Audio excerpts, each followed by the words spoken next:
l'émission Sciences de Toxin. Alexandre Cugnage d'Aproval. Chers amis auditeurs de Toxin, bonjour et bienvenue à l'écoute de Toxin Plus sur votre nouvelle et dernière de la saison émission scientifique de Toxin Plus. Je vous rappelle, abonnez-vous, mettez des pouces, relayez, c'est comme ça que nous sommes visibles sur les réseaux. Mettez des messages, mettez-nous des messages d'invités que vous voudriez qu'on reçoive. Nous lisons et nous essaierons pour la prochaine saison et bien d'inviter un maximum de gens que vous nous conseillez. Aujourd'hui, un sujet extrêmement grave qui nous concerne tous. On va tous y passer, on va tous mourir, on va tous être malades un jour, nos proches aussi. Certainement, on va s'intéresser aujourd'hui au système de soins occidental et en particulier à la crise de cette médecine occidentale. En effet, eh bien, la médecine est là pour soigner. Et de plus en plus, parfois, elle tue. On l'a vu avec le scandale des opioïdes et notamment du fentanyl aux États-Unis. On l'a vu avec le Mediator en France. On l'a vu avec le sang contaminé. On l'a vu avec de nombreux scandales. Mais on a vu aussi que ce système qui était fait pour soigner était un système qui maintenant enferme, qui contrôle, qui juge, qui ment souvent, qui fraude aussi, qui corrompt et qui parfois est corrompu. C'est un système qui s'effondre. C'est le président de la République, Emmanuel Macron, qui disait c'est plus dur de réinventer le système, notamment hospitalier, tant qu'il n'a pas été entièrement détruit. Eh bien, c'est de ça que nous allons parler aujourd'hui avec deux invités éminents, le docteur Louis Fouché. Bonjour, docteur Fouché. Bonjour Alexandre Cugnage, bonjour Laurent Ozon, merci beaucoup de nous recevoir, c'est un plaisir et un honneur. Puis effectivement, la maladie, la vieillesse et la mort, on l'a tous en partage. Et pour Siddhartha, qui a ensuite donné le Bouddha, c'était le début du chemin de sagesse que de commencer à s'y confronter, quoi. Donc peut-être que c'est le début de notre voie de sagesse. Alors, je rappelle très brièvement que vous êtes médecin, vous êtes réanimateur, anesthésiste, vous êtes écrivain, vous avez notamment écrit ce livre « Agonie et renouveau du système de santé » aux éditions Exuvie, préfacé par le professeur Didier Raoult, bien connu. Vous êtes vous-même une figure bien connue maintenant des auditeurs de Toxin, mais de nombreux autres, notamment suite à votre engagement après la crise du Covid, mais on va certainement en reparler, la crise politique qui a fait suite à l'apparition du Covid. J'ai également le grand plaisir de recevoir Laurent Ozon. Bonjour Laurent Ozon. Bonjour. Alors, vous Bonjour êtes à Louis Fouché. Écrivain, essayiste de profession, analyste scientifique. Vous avez été pompier militaire, donc vous connaissez aussi l'urgence, vous connaissez le terrain. Et vous préparez notamment pour la rentrée en septembre un nouveau livre qui s'appelle « Une élite impériale ». Donc, j'ai le plaisir de vous recevoir tous les deux pour évoquer cette crise du système médical, du système de santé en Occident. Avant toute chose, mais très brièvement, je voudrais qu'on définisse les termes du débat, c'est-à-dire qu'est-ce que la médecine, qu'est-ce que le soin, mais vraiment très rapidement, quelques mots pour qu'on soit à peu près d'accord. On va commencer peut-être par le médecin, docteur Fouché, s'il vous plaît. Oui, avec plaisir. Mais si vous vous lancez dans cette question-là, on n'a peut-être pas fini l'émission. Parce que qu'est-ce que la médecine, quel que le soin, ça donne à réfléchir depuis des années, depuis même plus longtemps que notre système occidental. Hein. Qu'est-ce que c'est? Qu'est-ce que c'est soigner? Qu'est-ce que c'est prendre soin les uns des autres? Peut-être je voudrais commencer simplement par un rappel philosophique. Qui est celui de la rencontre des visages et qui fonde ce qu'on appelle l'éthique du care. L'éthique du care, c'est une éthique qui se distingue de l'éthique déontologiste, de ce que je dois faire, une sorte de nécessité transcendante qui me vient de règles qui préexistent à mon existence, et puis qui est différent encore de l'éthique utilitariste, qui est une éthique très immanente, qui vient des conditions matérielles immédiates et de dans quelle situation je me trouve. Alors finalement, vous avez une vision un peu platonicienne d'un côté, hein, le monde des idées, des principes, etc. Vision aristotélicienne de l'autre, très utilitariste, très réaliste. Et puis l'éthique du care, c'est encore autre chose. C'est la rencontre des visages chez Emmanuel Levinas, qui dit qu'à partir du moment où je rencontre le visage de l'autre, je porte comme une responsabilité vis-à-vis de sa vie. Je vois émerger l'interdit du meurtre et puis la nécessité de prendre soin de l'autre parce qu'il est mon frère ou ma sœur en humanité, et que par conséquent, il ne m'est pas indifférent. Peut-être c'est le début du système de soins, on pourrait dire. Cette aspiration, en gros, mimétique à l'autre, qui nous rappelle aussi René Girard, pour ceux qui connaissent l'œuvre de René Girard, qui est beaucoup basée sur l'idée de la violence mimétique, du désir mimétique. Ce désir mimétique, il peut aboutir à de la violence, mais il peut aussi aboutir peut-être à de l'amour mimétique, à la rencontre avec l'autre, à dire mais l'autre est mon semblable. Et puis, depuis une trentaine, quarantaine d'années, sont venus nous expliquer de manière physiologique cette notion du désir mimétique par les neurones miroirs. L'idée que quand je vois l'autre, au fond, je me vois moi-même. C'est presque un miroir. J'ai du mal à différencier. Peut-être nos auditeurs ont déjà vu ça. À partir du moment où quelqu'un me sourit, j'ai du mal à pas lui sourire. Il faudrait que je fasse un effort pour lui faire la gueule, quelque part. Parce qu'il y a comme une réponse automatique et mimétique dans la rencontre. Le soin naît de ce désir mimétique. C'est l'idée que si l'autre souffre, je vais essayer d'en prendre soin. Donc voilà, peut-être c'est un des premiers mots sur ce qui fonderait au départ une santé. Ce serait cette rencontre des humains qui ont envie de prendre soin les uns des autres. D'un côté par la rencontre des visages chez Emmanuel Levinas, de l'autre côté par quelque chose de l'ordre du désir mimétique qui n'aboutirait pas à une violence mimétique, mais qui aboutirait au contraire à quelque chose au contraire de constructif.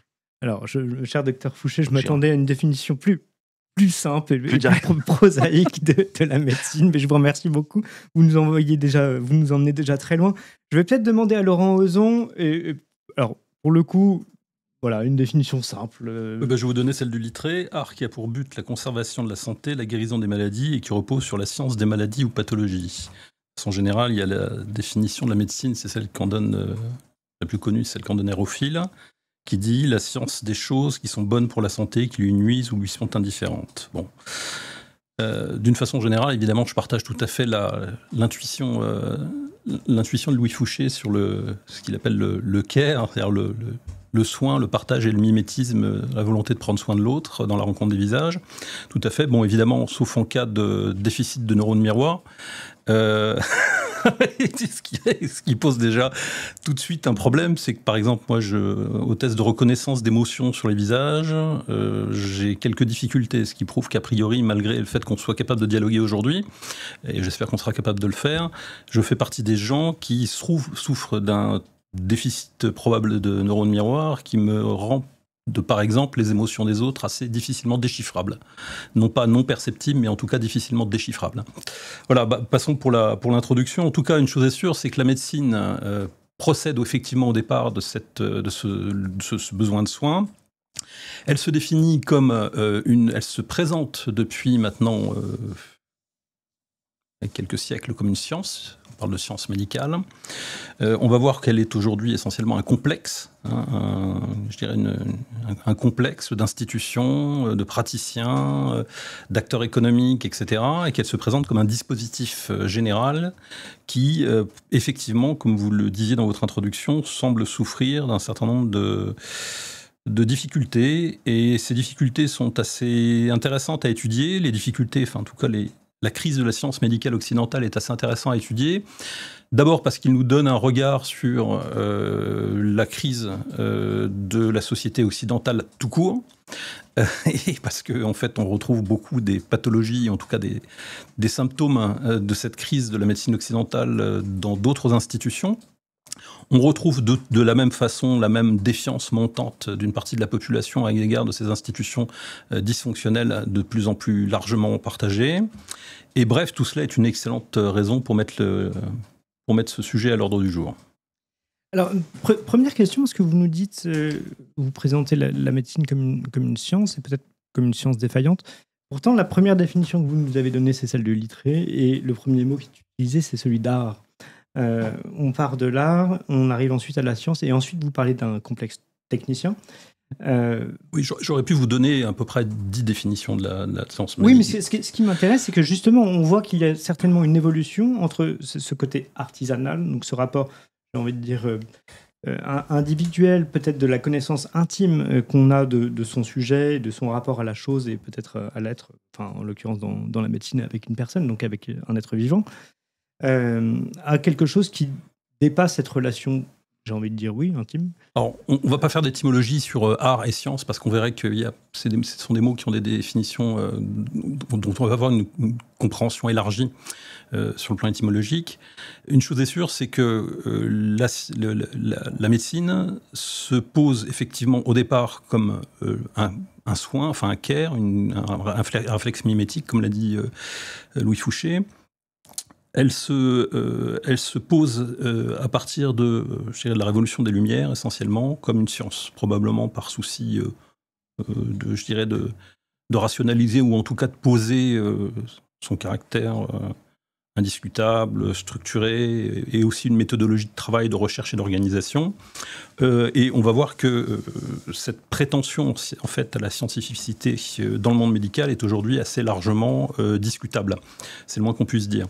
Donc, quoi qu'il en soit, la science, enfin, ce qu'on appelle la science médicale ou la médecine d'une façon générale, ça n'est pas quelque chose de constant. On ne parle pas du même phénomène, du même type d'activité au travers les âges. Je veux dire, la médecine hippocrato-galénique, c'est-à-dire celle d'avant la grande rupture qui ont été la dissection et la théorie des germes de Pasteur, cette science-là, qui était globalement relativement constante et qui partageait énormément de choses avec la médecine traditionnelle arabo-musulmane, ou avec la médecine asiatique, etc., qui avait beaucoup de points communs sur la théorie des humeurs, des flux, etc., etc. Cette science médicale, en fait, telle qu'elle existait avant en Europe, on ne parlait pas d'Occident, évidemment, à l'époque, telle qu'elle existait en Europe, avait énormément de points communs avec tous les grands centres de recherche ou de production d'innovation dans les sciences médicales dans le monde. Typiquement japonaise, chinoise, hindoue, arabo-musulmane, etc., arabo-perso-musulmane, etc. Et donc, cette façon d'appréhender, cette façon de faire, de soigner, dépendait aussi d'une vision de l'homme. C'est-à-dire d'une représentation du corps, de ce qu'était le corps, de ce qu'était le vivant, de ce qu'était l'homme. Et c'est la transformation de cette pratique en science, ou en tout cas science selon les critères occidentaux, a changé, a abouti, d'abord le résultat d'un certain nombre d'innovations, qui ont été des bouleversements et des ruptures fondamentales dans la psyché, enfin dans les représentations, notamment typiquement la dissection qui est considérée qui a été longtemps et encore aujourd'hui considérée comme une abomination dans la plupart des cultures du monde, la dissection du corps humain, et tout ce qu'elle a produit comme dévalorisation, d'évaluation du corps, notamment, même si il ne s'agit pas ici de critiquer le principe de la dissection, mais considérer simplement qu'à partir du moment où on a légalisé, où la pratique de la dissection s'est généralisée, on entrait d'ores et déjà d'emblée dans un changement du regard des hommes sur leur propre corps et sur le corps humain, et qu'on pourrait considérer que finalement les cadavres découpés en morceaux dans je ne sais plus quel institut Descartes à Paris il y a quelques années sont la conséquence ultime de ça, c'est-à-dire une sorte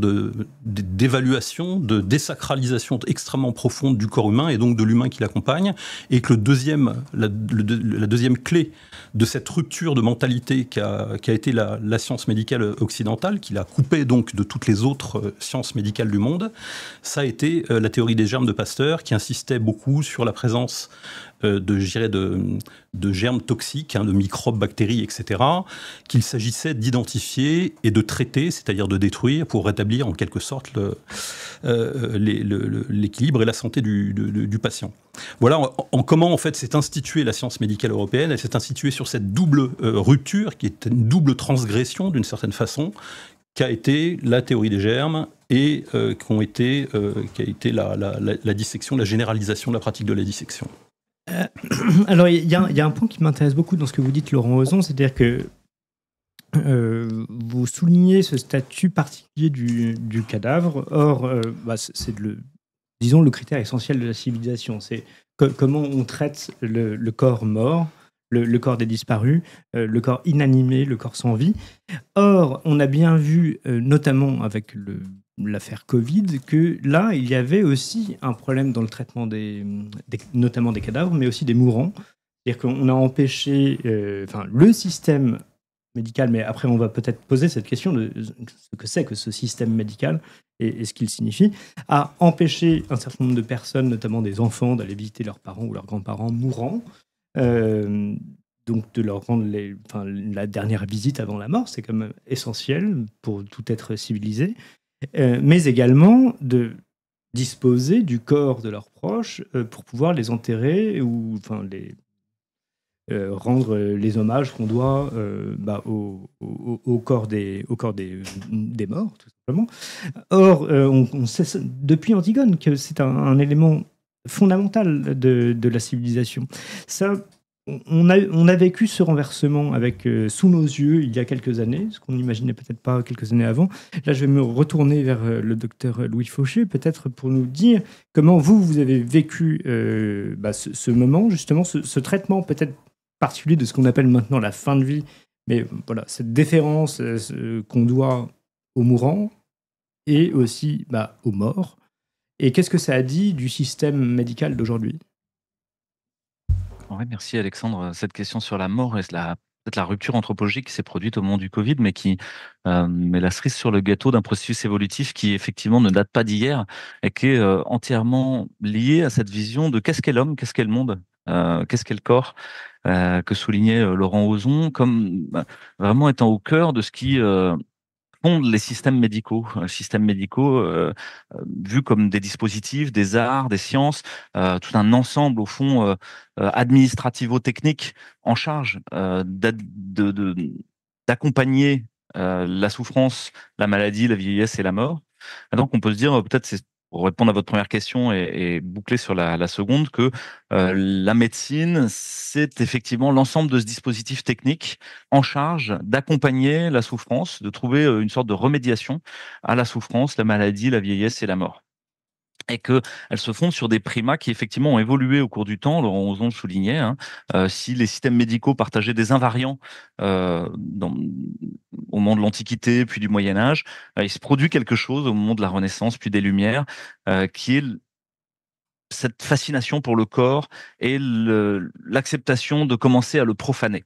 Et Laurent Ozon a parlé de la dissection et qui a effectivement été vue comme une sorte de profanation de ce temple sacré qu'était la mort. Et donc la chute du sacré au moment de cette médecine biomédicale techniciste qui s'installe et qui cherche à comprendre l'humain comme un ensemble de poulies, de rouages, à aller gratter, fouiller à l'intérieur pour voir si tel ou tel organe a tel ou tel tuyau qui est branché. C'est pas du tout le cas dans plein d'autres médecines. Il faut comprendre que ce postulat-là, d'aller voir à l'intérieur et d'essayer de comprendre, de farfouiller et de faire de la plomberie, c'était pas du tout le postulat de médecine beaucoup plus intégrée comme la médecine hippocratique ou la médecine chinoise traditionnelle. Et effectivement, il se passe quelque chose déjà à ce moment-là, dont peut-être ce qu'on a vécu au moment du Covid n'est que le point d'orgue terminal de la désacralisation du corps et de sa profanation. Je reviens sur cette idée de remédiation à la souffrance par la médecine. Comme un système technique en charge d'essayer de trouver une remédiation. On pourrait dire que pour accompagner la souffrance dans toutes ses dimensions, qu'elle soit la maladie, la vieillesse ou la mort, encore une fois, peut-être il y a un triple ordre de remédiation. Un ordre symbolique, essayer de raconter une histoire, de donner une place à la mort, à la maladie ou la vieillesse. Et dans plein de systèmes médicaux, on essaie de donner une sorte d'explication symbolique de pourquoi le démon est venu sur toi. Et bon, c'est bien, tu as été malade, mais ça a épargné les récoltes. C'est une bonne chose au fond. Et presque le malade trouve un sens. En tout cas, il trouve à articuler sa maladie dans plus grand. Et pas juste comme une expérience individuelle, individualiste, dans laquelle il est enfermé. Au contraire, la maladie le connecte à un monde plus vaste, qui est aussi celui des esprits, dans de très nombreux systèmes médicaux, et où on va aller aussi guérir dans le monde des esprits ce qui arrive aux patients. Et donc ça, c'est la remédiation symbolique, raconter une histoire dans laquelle on puisse tous se retrouver au sein d'une société. Et puis, il y a une remédiation sociale, on pourrait dire, qui est comment les frères et sœurs humains serrent les coudes au moment où il y en a un qui va pas bien, et mettent en place des pratiques sociales, des rituels, pour essayer d'accompagner cette souffrance. On pourrait penser qu'il y a des rituels pendant très longtemps qui ont été présents, les obsèques pour la mort, hein. Puis je vais raconter une anecdote que j'ai souvent racontée, mais quand quelqu'un décède qui fait partie des gens du voyage, des gitans, la famille entière est dans l'hôpital. Peut-être vous avez déjà vu des moments où il y a des patients qui sont gitans, parce que l'hôpital est rempli de tous les cousins, beaux-frères, belles-sœurs, etc., qui arrivent avec les caravanes, et qui, comme retissent le lien du groupe humain au moment où quelqu'un est malade. Et ils en profitent quand mamie est hospitalisée dans le service de gériatrie ou de néphro. Là, ils viennent discuter dans le couloir. Et qu'est-ce qu'ils font de spécial? Rien. Ils retissent le lien. Ils sont là, ils sont présents. Et la maladie est une occasion qui leur est donnée pour aller se donner des nouvelles les uns aux autres. Donc il y a une pratique sociale pour accompagner. Plus loin, cette pratique sociale, elle va jusqu'à prendre soin du corps mort. Et je me souviens plusieurs fois en garde, en réanimation, où quelqu'un faisant partie de la communauté des gens du voyage décède, et puis on s'apprête à envoyer le corps au dépositoire. Le dépositoire, c'est un mot euphémisé pour la morgue. Parce qu'on n'a plus le droit de dire la morgue. Maintenant, c'est le dépositoire. On a comme aseptisé un petit peu justement la mort pour qu'elle soit bien propre, qu'elle se passe dans un congélo un peu loin de nous. Donc, on envoie le corps au dépositoire. Dans le droit, il y a même des règles. Hein. Le corps doit rester au moins 2 heures après le constat de décès dans le service. Peut-être pour être sûr qu'il ne se réveille pas d'un coup et que le constat de décès ne soit pas trompé. Il y a quand même quelques histoires célèbres sur ce sujet-là. Puis ensuite, on l'envoie au dépositoire où il y a une dépossession au fond du corps par le système technique en charge d'administrer la mort, qui sont les thanatopracteurs, tous les gens qui s'occupent de la mort et qui ne sont pas vous, qui ne sont pas la famille, qui ne sont pas les médecins, qui sont déjà un autre ordre en charge de s'en occuper. Et quand ça arrive à des gitans, les gitans arrivent et disent bon, on prend le corps de mamie. Et puis moi, en tant que médecin, je dis non, vous n'avez pas le droit en fait. Normalement, il part au dépositoire. Puis les gitans, en général, arrivent à 17 et disent si, on va le prendre. On a le droit. Et ouais, on va se donner le droit. Et donc là, effectivement, on est obligé de répondre oui, vous allez le prendre, quoi. Je vois. Et là, on voit 2 mondes très, très différents qui s'opposent.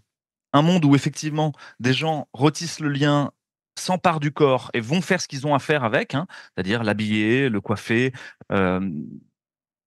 toute chose qu'il y a à faire, parfois vider le tube digestif, etc., recoudre une partie de ce qui a été imposé par la médecine pendant les soins.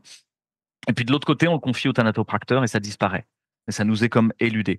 Et il y a cette grande disparition de la mort dans notre société. Là, cet été, je fais une série d'entretiens qui s'appelle les entretiens mortels pour essayer de reparler de la mort, pour essayer de renouer à nouveau frais. Et au moment du Covid, il y a eu une poursuite de cette expropriation du corps par le système technicien en charge de l'administrer, ce qui fait que votre corps ne vous appartient plus. C'est vrai au moment de la mort, mais c'est vrai maintenant à tout moment de votre vie. Votre corps ne vous appartient plus.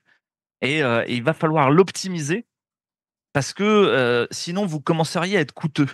Je reviendrai là-dessus, peut-être dans une vision d'anthropologie de la technique, mais à partir du moment où vous rentrez dans un système technicien et qui se met à s'industrialiser, ce qui est toute l'histoire du 18e, 19e, 20e siècle, la finalité de ce système industriel d'optimisation du corps devient la même que celle de tous les systèmes industriels. C'est pas de produire un bon produit à la fin, c'est d'optimiser la marge, optimiser le rendement. Et là, vous voyez qu'il y a des enjeux économiques qui viennent s'inviter dans la question médicale.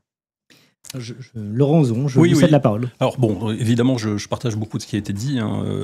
Au-delà, je dirais, de la mort, effectivement, l'accusation qui a été portée très tôt contre la médecine occidentale dite conventionnelle, parce qu'on peut décemment pas l'appeler traditionnelle, dite conventionnelle dans le temps, c'était celle de notamment d'Ivan Illich avec son bouquin La Némésis médicale, dans lequel il pointait de façon très claire une des critiques qu'il portait sur effectivement la désappropriation de la maladie, du corps, par la technostructure.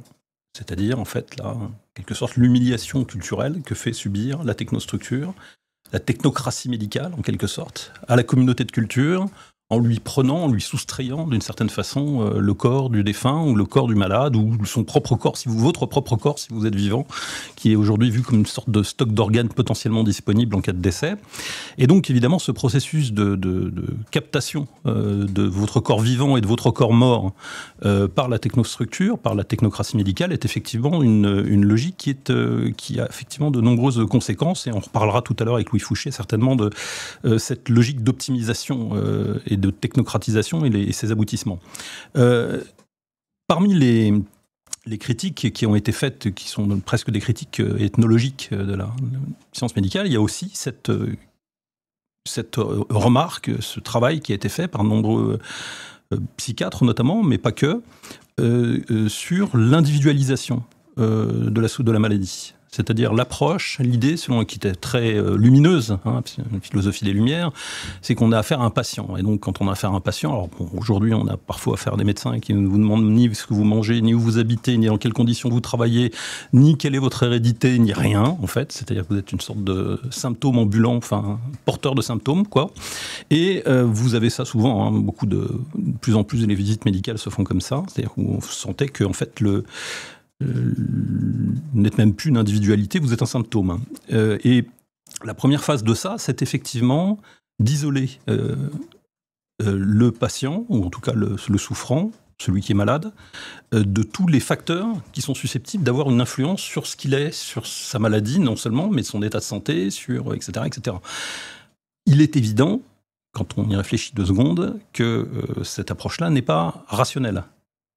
On a pourtant affaire à un comportement qui se veut rationnel, orienté symptômes, on va dire, orienté maladie, et qui se désintéresse totalement, typiquement, de l'hérédité, du contexte, de la vie sociale, du travail, de la posture de travail, du type d'alimentation, etc. Bref, lorsqu'on pratique la médecine, on se doit, théoriquement, et c'est évidemment une pratique qui est en perte de vitesse accélérée depuis plusieurs décennies, on se doit d'étudier non pas un individu, mais comme on le fait en écologie, c'est-à-dire une sorte d'être vivant situé, c'est-à-dire en contexte. L'inverse de l'utopie, hein, ou topos sans le lieu, la médecine c'est presque l'inverse, c'est en contexte, c'est-à-dire ok, quel est le contexte ?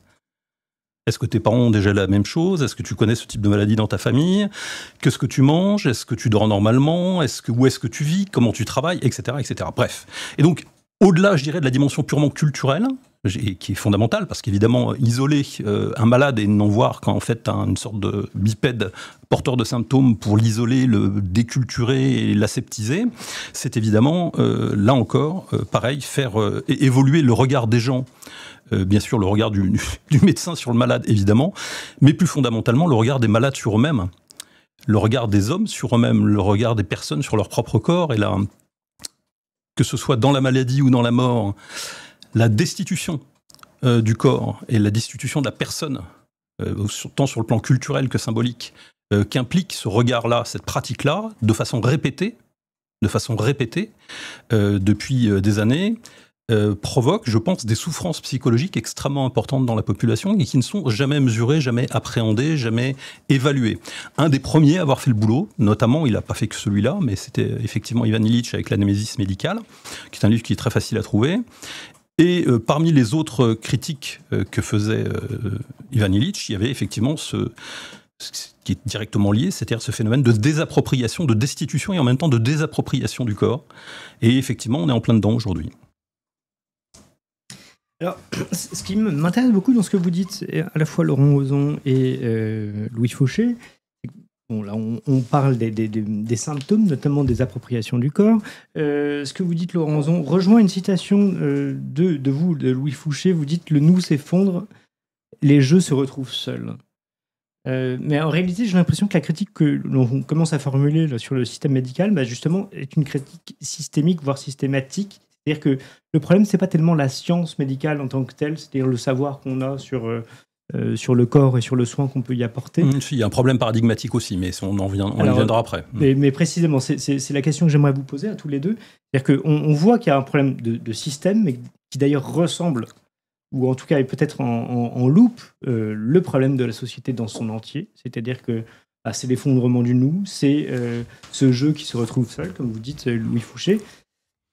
C'est la désappropriation du corps. Moi, je trouve ça extrêmement intéressant. Vous avez rigolé tout à l'heure, Laurent Ozon, moi aussi, mais sur cette histoire des gitans qui disent « non, nous, on récupère le corps ». Et ils ont bien raison, d'ailleurs. Je crois qu'ils nous montrent l'exemple. Et ça me rappelle cette fameuse phrase de Maurras, hein, « Les libertés ne s'octroient pas, elles se prennent. À un moment, il faut se prendre soi-même par la main, mais en tant que collectif. » C'est-à-dire que c'est vous qui me disiez ça juste avant l'émission, Laurent Ozon. On n'est jamais fort tout seul. Et où il n'y a pas de puissance individuelle. Voilà, il n'y a pas de puissance individuelle. Enfin, sauf chez les lecteurs attardés de Nietzsche, mais sinon il n'y a pas de puissance individuelle. Il faut être abruti pour comprendre, pour ne pas percevoir qu'il n'y a jamais de puissance individuelle. Et alors précisément, donc, ça m'amène à cette question, parce que sur cette crise du Covid, moi je m'étais toujours dit, mais si on me dit, non, mais vous n'avez pas le droit d'aller voir votre père mourant dans cet hôpital, je rentre dans l'hôpital et je vais voir mon père mourant. Et qu'est-ce qu'ils vont faire? Ils vont me tirer dessus, ils vont m'empêcher de rentrer dans cette pièce. Et en réalité, on se rend compte qu'il y a une sorte de contrôle social, d'acceptation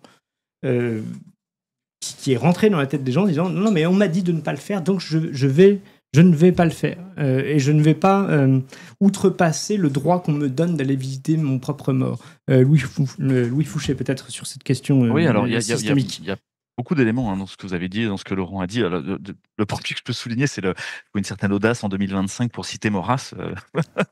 Merci. Et le deuxième, c'est que... vous-même, vous citez Bernanos. Alors attendez, Bernanos, j'aime beaucoup cette citation où vous rappelez de Bernanos, donc l'acceptation vile et servile du moindre décret public, que moi-même j'ai déjà cité à plusieurs reprises et que vous citez dans votre livre.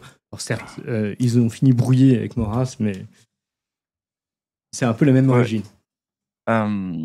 Juste, je clarifierai une première chose. Je vous ai parlé de remédiation symbolique, de remédiation sociale, et j'ai pas dit le troisième point de remédiation, c'est la remédiation technique. Et pour moi, notre système médical a abouti à un hyper-investissement fasciné pour la remédiation technique et un désinvestissement relatif des champs symboliques et sociaux. Donc effectivement, une perte du nous, comme vous le disiez. C'est-à-dire que ça fait plus tellement partie du soin que de considérer un individu de manière située. Là, je vais vous donner une anecdote, encore une fois, pour égayer le propos et que ce soit un peu moins intellectualiste. Mais j'étais à un congrès de médecine traditionnelle ancestrale où je venais présenter la médecine allopathique occidentale. Et puis, à côté de moi, il y avait des gens qui faisaient de la médecine ayurvédique indienne, de la médecine traditionnelle chamanique amérindienne, des gens qui étaient des guérisseurs africains. Et puis, à un moment, un guérisseur africain de Côte d'Ivoire a dit quand quelqu'un est malade, chez nous, on peut le soigner, lui, individuellement. Mais ça veut dire que tout le village est malade. Et donc, évidemment, s'il y a une personne qui est malade dans le village, c'est tout le village qui doit être soigné. Et ça m'a frappé. Plusieurs éléments dans ce congrès qui m'ont étonné, c'est que je voyais ma médecine et j'essayais de la représenter et j'écoutais les autres qui passaient avant moi et tous avaient un système symbolique, une relation au grand tout, aux dieux, aux esprits, vous l'appelez comme vous voulez, on s'en fiche. Et moi, je voyais que ma médecine n'en avait pas. Tout essayait de comprendre la maladie en lui donnant un sens. Moi, je voyais que non, il y avait des symptômes, des syndromes, un diagnostic, et puis ensuite la mise en place de thérapeutiques. Mais quel sens ça avait, et dans le parcours de vie de la personne, et a fortiori dans l'ensemble du corps social, c'était peut-être pas ma question, quoi, en tout cas, dans la médecine que je pratique. Et donc, effectivement, il y a cette médecine comme adressée à l'individu, et l'individu qui n'est plus une personne. Peut-être on peut discuter cette différence entre individu et personne. Individu, ça renvoie à atome, ce qui ne peut pas être divisé. L'atomisation de la société en personne, mais il y a pas mal de penseurs qui se sont penchés en philosophie politique. C'est toujours cette question, à la fin, totalitaire. Le bout du totalitarisme, c'est quand les individus sont complètement dispersés, qui n'ont presque plus de relations les uns aux autres, qui n'ont de relations qu'avec le pivot central, qui est le système. Et la matrice totalitaire, c'est effectivement une matrice qui voudrait prendre en charge l'ensemble des éléments de votre vie. Peut-être vous avez souvenir que certains ministres ou certains grands professeurs de médecine ont dit pendant le Covid, pour Noël, papy et mamie seront dans la cuisine et vous prendrez la bûche au salon et on fera -6. Ça, si c'est pas l'État qui rentre à l'intérieur de votre maison, c'est quoi? Si c'est pas un système totalitaire qui rentre dans votre intimité pour vous dire comment vous devez, et y compris passer une fête symbolique, religieuse en l'occurrence, ou populaire, et vous en donner les modalités techniques jusqu'à vous donner des consignes. Et peut-être vous avez su que pendant le Covid aussi, les autorités de santé ont publié un guide de comment faire l'amour. Et c'était pas faire l'amour, hein, c'est How to have sex. Les autorités de New York ont fait un guide sur comment avoir des relations sexuelles pendant le Covid, avec des dessins, des choses absolument explicites et crues, désacralisant intégralement cet acte de faire l'amour, le réduisant à une scène pornographique par tous les trous, sous tous les plans de caméra, dans quel axe, etc., avec un masque, avec tel ou tel capuchon ou je sais pas quoi. pour vous permettre de continuer à pratiquer ce loisir-là, y compris pendant le Covid. Et là, vous voyez qu'effectivement, il y a cette tendance des systèmes médicaux à rentrer petit à petit par tous les interstices dans les champs de votre existence. Et y compris des champs qui pouvaient jusqu'ici être de la physiologie. La physiologie, c'est quoi? C'est la mort. La mort, bon, c'est même pas une maladie, c'est un passage vers autre chose. La naissance, normalement, c'est physiologique. Amusez-vous aujourd'hui à essayer d'accoucher sans passer par un système médical. Vous verrez que très probablement, l'ASE sera prévenu et que vos enfants seront pris en charge par le système. Parce que vous n'avez plus voix au chapitre, vous en êtes exproprié, comme on l'a dit plusieurs fois, et il faut que ce soit entièrement géré par la matrice totalitaire. D'accord, mais ça nous renvoie clairement à ce que a été appelé par Foucault la biopolitique, le biopouvoir. C'est-à-dire que ce qui a été acté une fois pour toutes avec le Covid, c'est l'émergence du biopouvoir et de la biopolitique, et l'optimisation du cheptel humain plutôt que le soin des personnes. Ah d'accord, notre médecine a changé d'objet. Non seulement elle a changé de référentiel symbolique, social et technique, mais en même temps elle a changé d'objet. Elle ne soigne plus la personne, elle soigne la santé publique, elle soigne le corps collectif. Et dans ce corps collectif, la soigner, ce serait peut-être se séparer des choses qui sont pas normales, des individus qui sont différents des autres. D'accord, il y a un lien entre système médical et la question de la norme, qui est très très important. Le système médical définit la norme. Mais là, vous avez un gros problème, parce que Laurent l'a un tout petit peu esquissé, mais vous avez dit oui, le savoir médical, ça c'est une bonne chose. Non, comment on crée le savoir médical? C'est une question épistémologique, la question de la création de la connaissance. Il y a une étude qui a été faite par Rosenhan dans les années 70, qui s'appelle On Being Sane in Insane Places. Et elle s'intéresse à la psychiatrie. Et Rosenhan envoie des faux malades psychiatriques aux urgences psychiatriques de 8 hôpitaux aux États-Unis pour voir ce qui va se passer. Il dit juste aux gens, bon, vous n'êtes pas malade, mais vous allez dire que vous entendez des voix. Le reste de votre biographie, vous racontez votre histoire. Mais juste vous dites que vous entendez des trucs. Les 8 malades sont hospitalisés en psychiatrie avec un diagnostic de schizophrénie. Ils sont mis sous traitement neuroleptique. Et la règle du jeu pour Rosenhan, le chercheur, c'était pour les gens qui participaient à l'étude, c'est de dire, bon, dès que vous êtes hospitalisé, vous dites que vous n'êtes pas malade, et puis ça va, sortez, et puis c'est bon, on verra quoi. Mais plus les gens disent, mais je suis pas malade, je suis pas fou, je suis dans une étude scientifique pour essayer de comprendre ce que vous faites quand vous posez le diagnostic psychiatrique. Plus ils disent ça, plus les médecins disent, oulala, attendez, on va augmenter un peu les doses. Il est en train, je crois qu'il est dans un syndrome paranoïaque ou je sais pas quoi. Et les médianes de durée de séjour en service de psychiatrie sous contrainte, c'est-à-dire les gens, on les hospitalise sous contrainte, je crois que tourne entre 8 jours et 8 semaines, un truc comme ça. C'est-à-dire qu'il y en a un, il est resté plus de 2 mois hospitalisé contre son gré. Voilà, vous avez peut-être regardé entre-temps ou vous vous souvenez. Mais voilà, donc là, ça pose une énorme question. C'est quoi notre diagnostic même en médecine? Qu'est-ce que c'est être malade, être pas malade, être sain d'esprit? Qu'est-ce que c'est même la santé? On a essayé de définir la médecine, mais on n'a pas défini ce qu'était la santé. Or là, vous comprenez que le système technique médical est devenu un outil du biopouvoir et de la biopolitique, mais au fond, comme tous les systèmes techniques, est-ce que c'est un commun, ça nous appartient et on en fait le meilleur bien commun, ou est-ce qu'on en est exproprié et ça devient un outil d'asservissement? Aujourd'hui, le système de santé est devenu un outil d'asservissement.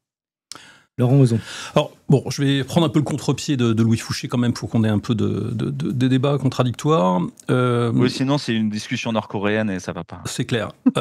Quoique, pour le ton, je suis pas certain qu'on soit vraiment dans la norme nord-coréenne, mais bref, je crois que chaque progrès, en quelque sorte, chaque innovation dans la construction de la science médicale européenne a été le résultat d'une volonté de comprendre, d'une volonté de savoir. Et elle s'inscrivait en quelque sorte dans l'élimination, les unes après les autres, de toutes les perspectives culturelles ou toutes les limitations religieuses, éthiques, philosophiques, culturelles.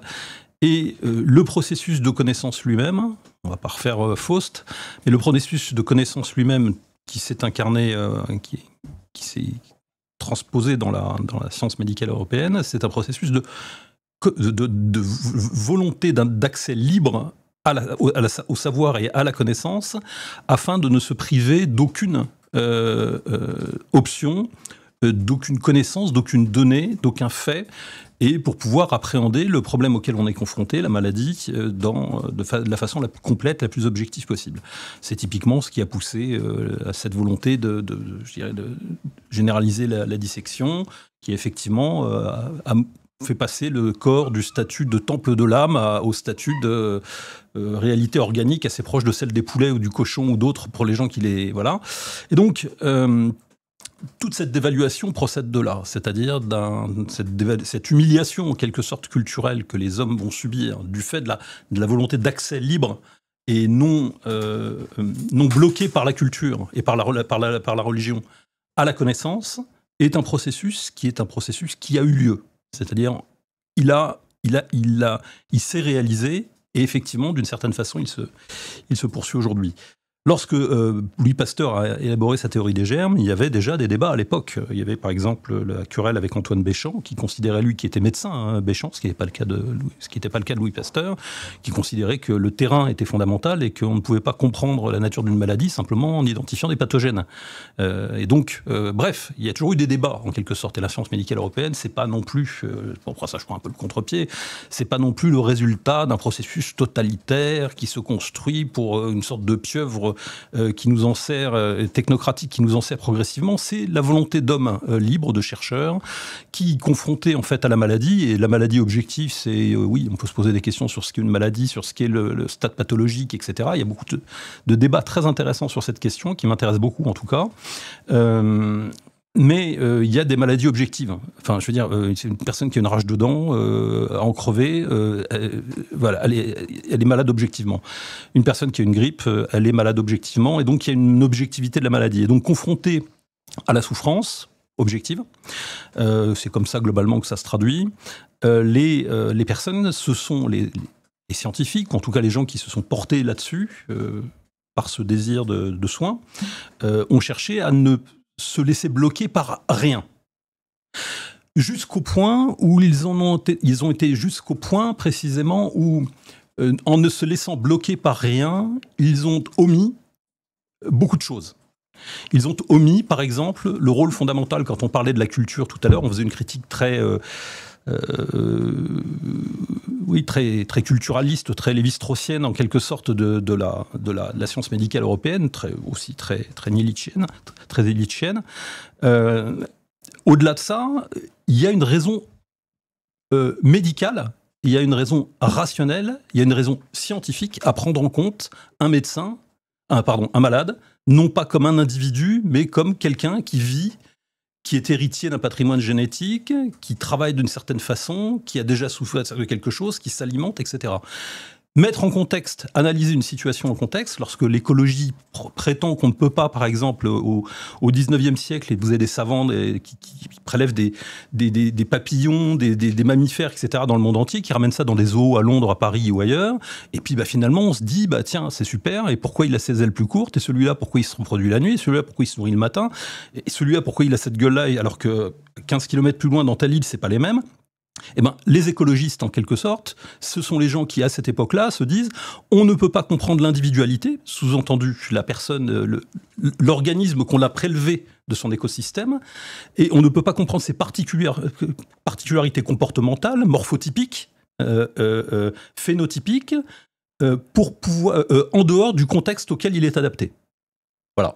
Et donc, cette évidence scientifique, puisque l'écologie est une science à la base, on ne parle pas bien évidemment des guignols qui font de la politique, là, au nom de l'écologie, mais ce paradigme écologique qui est la remise en contexte de l'être vivant pour être capable de comprendre ses particularités, son mode de fonctionnement, etc., c'est typiquement ce qui nous a échappé dans les sciences médicales européennes, c'est-à-dire qu'il y a en théorie une volonté en quelque sorte d'une approche scientifique, et en même temps systématiquement, à chaque avancée, une destruction, une mise à distance, une occultation du contexte, de la culture, de la nature particulière d'un homme, et une volonté toujours effectivement de ramener l'homme à sa dimension purement physiologique, organique, individuelle.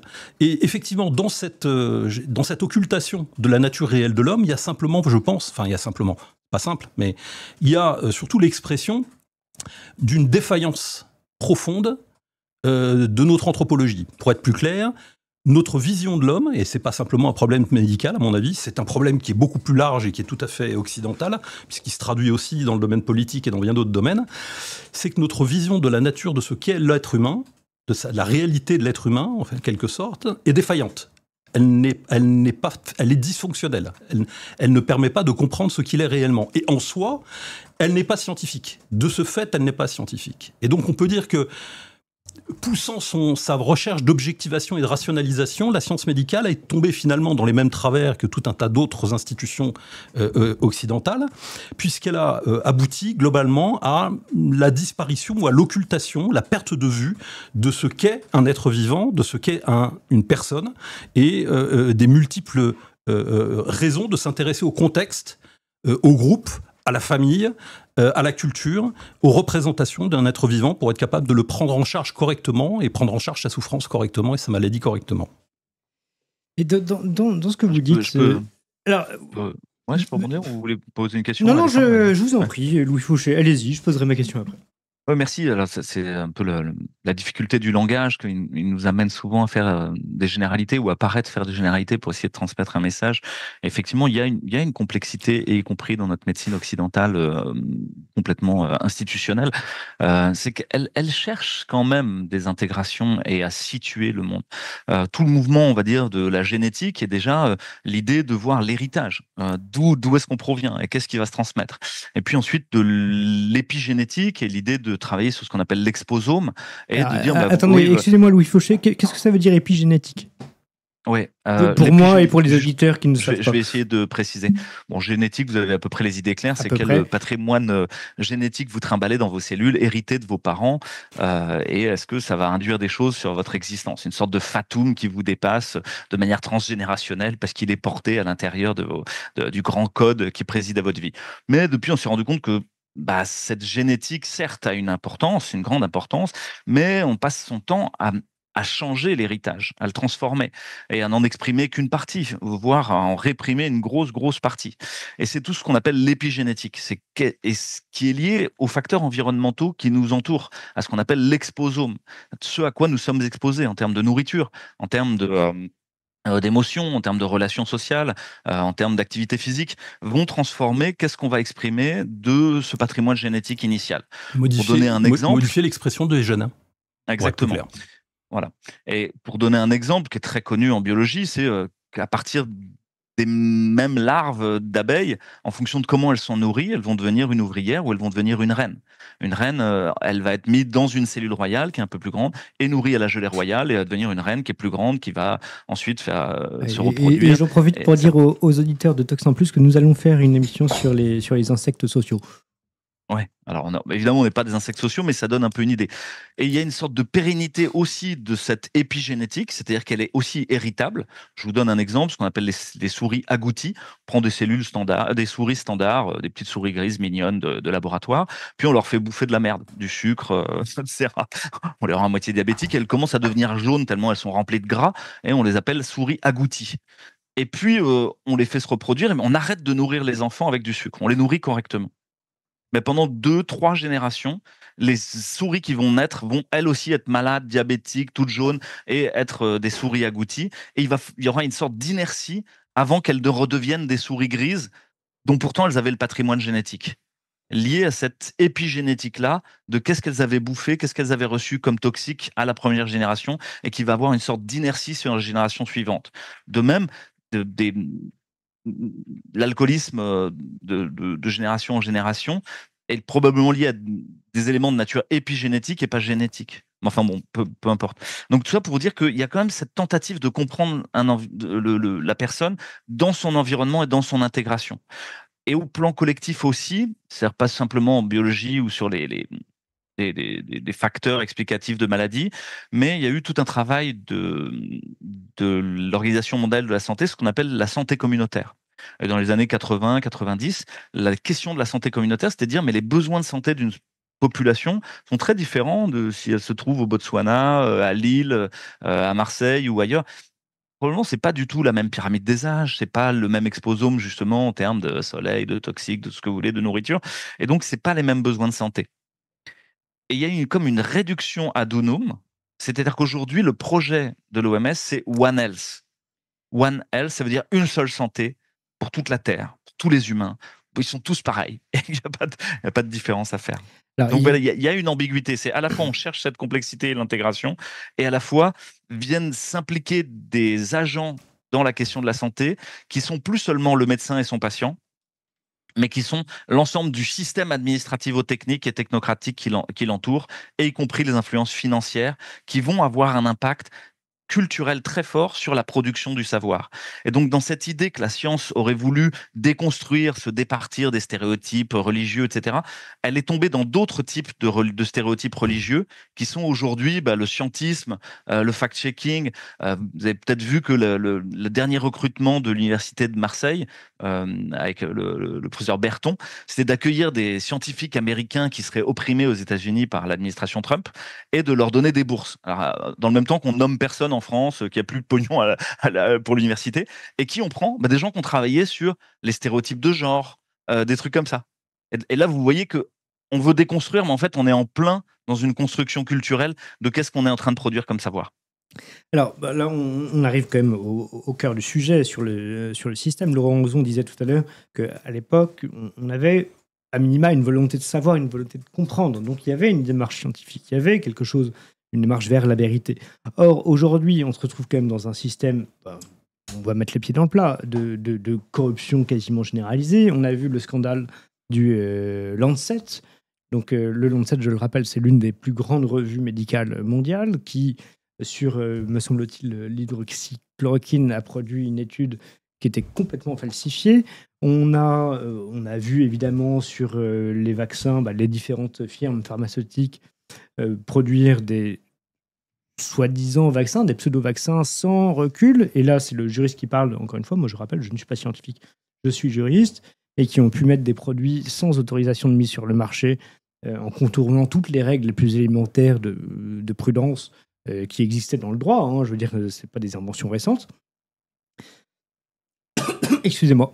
Donc manifestement, il y a eu, on sait que les conclusions de contrat au niveau de l'Union européenne avec Ursula von der Leyen sont faites de manière totalement opaque, dans des conditions où on n'a aucune transparence. Je veux dire, n'importe quelle municipalité voudrait faire un contrat, un marché public à 30 000 euros, on aurait 1000 fois plus d'informations que ce qui s'est passé, alors qu'on a des milliards d'euros qui ont été dépensés, encore une fois de manière totalement opaque, occulte. Et on ne peut que penser à une corruption généralisée du système. Donc on passe d'un système où il y avait tout de même une volonté de recherche de s'orienter vers la vérité à un système totalement corrompu, qui ne fonctionne plus que pour l'argent, totalement, ou en tout cas largement corrompu. Je vois Laurent Ozon qui opine négativement, mais donc je vais lui laisser répondre. Oui, bon, je crois qu'effectivement, on est d'accord pour dire qu'il y a une défaillance, globalement, une perte de crédibilité, une montée, je dirais, des inquiétudes quant au, je dirais, la façon dont se construit le système médical. Et là, on ne parle pas de la science médicale ou de la pratique médicale, mais le système lui-même, et dans la façon dont il est aujourd'hui, il se connecte dans ses objectifs, aspirations, dans la façon dont il est fonctionnalisé, caporalisé, on va dire. Louis Fouché pourra nous en parler.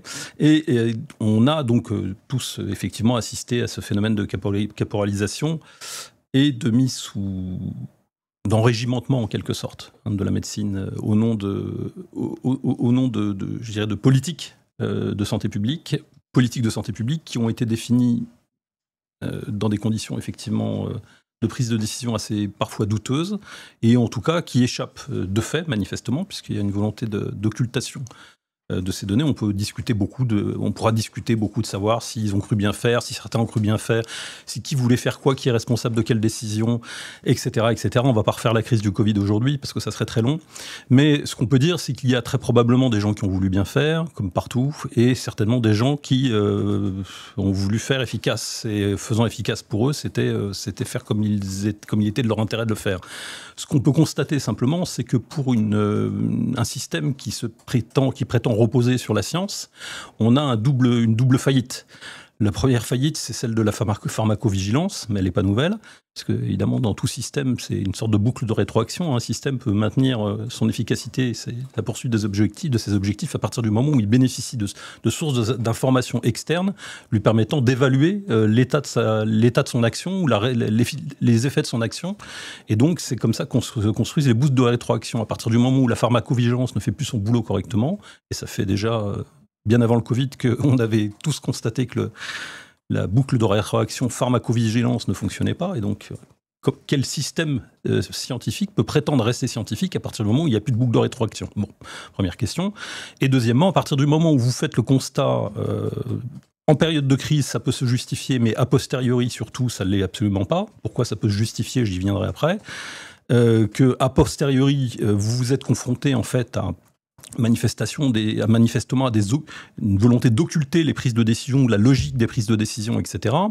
Vous vous dites qu'effectivement, là, on n'est plus du tout dans la science, on est effectivement dans les coups montés, dans des gens qui cherchent à se protéger, à protéger leurs décisions, à protéger leurs collègues, etc., etc. Et là, je mets au défi n'importe quelle personne ayant un minimum de rigueur scientifique de m'expliquer comment on peut défendre ça du point de vue scientifique. Enfin, je veux dire, là, on est dans quelque chose qui est anti-scientifique, ascientifique totalement.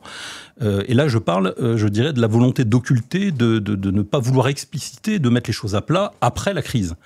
Dans les périodes de crise, on a affaire à des phénomènes un petit peu différents.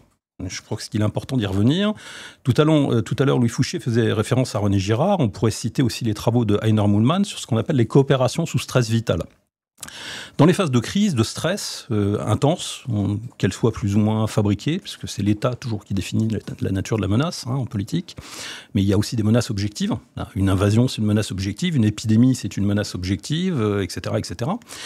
Les gens changent de comportement, on crée des logiques de rassemblement, un peu comme ces tziganes, ces gitans dont nous parlait Louis Fouché tout à l'heure, qui se rassemblaient tous autour du mort pour communiquer, etc.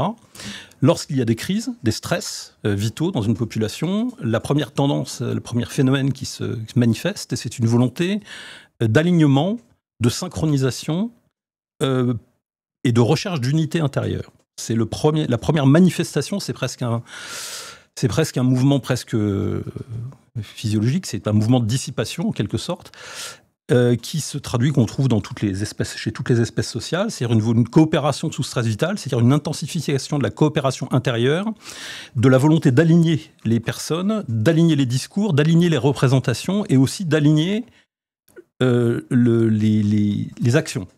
Et donc, dans cette volonté de synchronisation, il y a une dynamique qui se met en place, qui est une dynamique extrêmement dure à vivre pour ceux qui ne sont pas alignés. C'est-à-dire pour ceux qui essayent de faire entendre un petit discours différent, l'ennemi, il est peut-être pas aussi caricatural que ça, mais peut-être qu'il veut nous piquer ça, mais peut-être qu'il veut aussi nous piquer ça.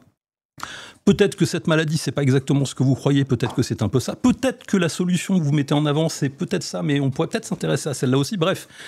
Et peut-être que l'ennemi, c'est celui qui désigne l'autre comme étant un ennemi. Quoi qu'il en soit, toute phase de crise, toute phase de stress social provoque inévitablement un besoin de la communauté de réprimer, inconscient, quand je dis de la communauté, c'est-à-dire du groupe social, ça marche avec les holà dans un stade, à un certain autre niveau. Donc, c'est une volonté en quelque sorte d'homogénéiser, en quelque sorte, de créer une homogénéité interne, parce que c'est un vieux réflexe, je pourrais vous en parler longuement. Et cette logique-là produit des comportements toxiques. Elle produit des massacres, souvent. C'est pour ça que les minorités prennent souvent des sacrés coups dans la gueule pendant cette période-là. Expulsion, génocide, pogrom, etc. Pourquoi ? Parce que il faut que le corps social éprouve le besoin quasi physiologique de se constituer en unité organique collective et de faire face à la menace.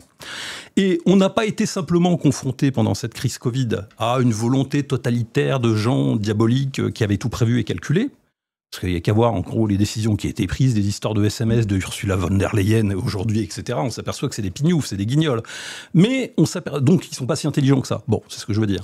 Mais on s'aperçoit fondamentalement que on a été aussi aux prises avec un phénomène bien humain, bien social, bien que les gens ont pris dans la gueule à ce moment-là, et ils se sont rappelés du rôle historique de l'État, et donc du coup ça a réveillé pas mal de conscience libertaire dans la population française, qui se sont rappelés du rôle historique de l'État et du danger en fait que constituaient ces phases de crise et de la violence de ces phases de crise sur le corps social et sur la libre pensée, le libre arbitre et la liberté intérieure et la liberté collective. Voilà, je voulais remettre une dose de rééquilibrer un petit peu pour sortir de je dirais, d'une lecture purement non pas complotiste, mais univoque et totalitaire et technocentré en quelque sorte du processus. Oui, mais en même temps, vous apportez de l'eau à notre moulin. D'une autre façon, oui. Enfin, totalitaire, parce que moi, ce que je trouve très intéressant depuis le début de cette émission, c'est qu'en réalité, on parle beaucoup en réalité de politique et assez peu de science. Louis Fauché, dans son ouvrage, cite Hannah Arendt, Eichmann à Jérusalem, sur l'effroyable banalité du mal. Après tout, c'est ce qu'on a vu, c'est-à-dire des gens quand même très très médiocres pour la plupart, qui ne sont pas des méchants, pas des complotistes, pas des... ils n'ont pas fait le pacte avec le diable, etc. Mais ils ont fait ce qu'ils pensaient être à peu près bien au moment où il fallait le faire, peut-être pour le bien commun, etc. Ou parce qu'on leur a dit, ou parce que c'était le plus commode, oui, le plus simple, peut-être le plus efficace selon eux. Mais c'est ça, l'effroyable banalité du mal. Et donc c'est Eichmann, etc. On connaît ça par cœur maintenant depuis 70 ans, 80 ans. Oui, mais le mal est dans les résultats. Le mal est dans les résultats parce que ces phénomènes que je décris, après je laisse la parole à Louis Fauché, ces phénomènes que je décris sont des phénomènes qui sont quasi vitaux, ce sont des réactions vitales.